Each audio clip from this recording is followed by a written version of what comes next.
Hi అండి. Hello అందరికీ. ఈరోజు మార్కెట్ నుండి అయితే ట్యూనా ఫిష్ తెచ్చారనమాట. ఈ ఫిష్ అయితే నాకు తెలియదు ఇంతకుముందు. నేను ఇదే ఫస్ట్ టైం చూడడము. మీలో ఎవరికైనా తెలిస్తే కామెంట్ చేయండి. ఈ ఫిష్‌తో సగం పులుసు పెట్టి కొన్ని ముక్కలైతే ఫ్రై చేశాననమాట. మరి నేను ఎలా చేశానో చూద్దామా? మసాలా ప్రిపేర్ చేసుకుందాము. 2 ఇంచుల అల్లం ముక్క, కొన్ని వెల్లుల్లి రెబ్బలు, 2 టేబుల్ స్పూన్లు ధనియాలు, 1 టీ స్పూన్ జీలకర్ర, 1/2 టీ స్పూన్ మెంతులు, 4 ఇలాచీలు, 1 ఇంచు దాల్చిన చెక్క, ఒక 6 లవంగాలు వేసుకుని మెత్తగా మిక్సీ పట్టుకుని పక్కన పెట్టుకోవాలి. ఇక్కడ వీడియో ప్లే అవుతుంది అనుకుని నేను ప్రాసెస్ అంతా చేసేసానండి, కర్రీ అంతాను. ఇక్కడ వీడియో అయితే ప్లే అవ్వలేదన్నమాట. స్టవ్ మీద బాండీ పెట్టుకుని ఆయిల్ వేసుకుని ఆయిల్ హీట్ అయిన తర్వాత ఆనియన్ పేస్టు, మనం మిక్సీ పట్టుకున్న మసాలా పేస్టు వేసుకుని దోరగా మగ్గించుకోవాలి. అలా మగ్గిన తర్వాత మీడియం సైజు టమాటా ముక్కలు కూడా వేసుకుని ఉప్పు వేసుకుని సాఫ్ట్గా మగ్గించుకోవాలి. అవి మగ్గిన తర్వాత కరివేపాకు, కొత్తిమీర, పుదీనా వేసుకుని అవి కూడా కొంచెం మగ్గిన తర్వాత పసుపు, రుచికి సరిపడా కారము వేసుకుని శుభ్రంగా క్లీన్ చేసుకున్న ఈ ట్యూనా ఫిష్ ముక్కలు వేసుకుని ఒకసారి గరిటె పెట్టకుండా ఇలా కలుపుకొని కొంచెం వాటర్ వేసుకుని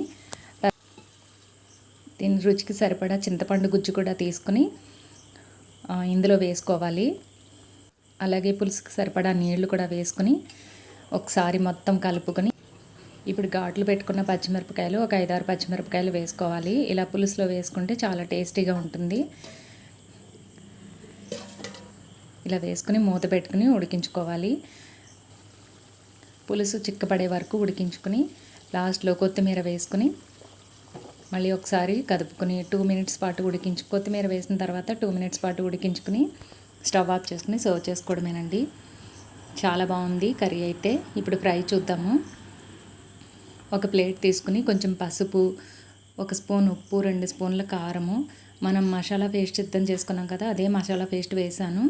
నిమ్మరసము, 1 స్పూన్ ఆయిల్ కూడా వేసుకుని మొత్తం ఈ పేస్ట్ అంతా కలుపుకొని ముక్కలకి పట్టించుకోవాలి. ఇలా ముక్కలకి అంతటికీ పట్టించుకొని మసాలా పేస్ట్ అంతా ఒక అరగంట పాటు పక్కన పెట్టుకోవాలి.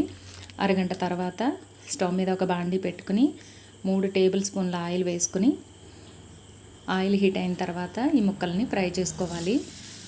ఇది అట్ల పెనం మీద కూడా ఫ్రై చేసుకోవచ్చు. ఇలా ఫ్రై అయ్యేటప్పుడు కొంచెం కరివేపాకు కూడా వేసుకుని ఫ్రై చేసుకుంటే చాలా బాగుంటుంది. ఇప్పుడు రెండో వైపు టర్న్ చేసుకుని రెండో వైపు కూడా ఫ్రై చేసుకోవాలి. ఇలా 2 వైపులు కూడా ఫ్రై అయిన తర్వాత ఒక ప్లేట్లోకి తీసుకుని మిగతా ముక్కల్ని కూడా ఫ్రై చేసుకోవాలి. చాలా బాగుందండి. ఫ్రై కూడా చాలా బాగా వచ్చింది. మనకి చికెన్ ముక్కలు ఎలా ఉంటాయో అలా ఉన్నదన్నమాట. ఈ ముక్క అయితే చాలా బాగుంది.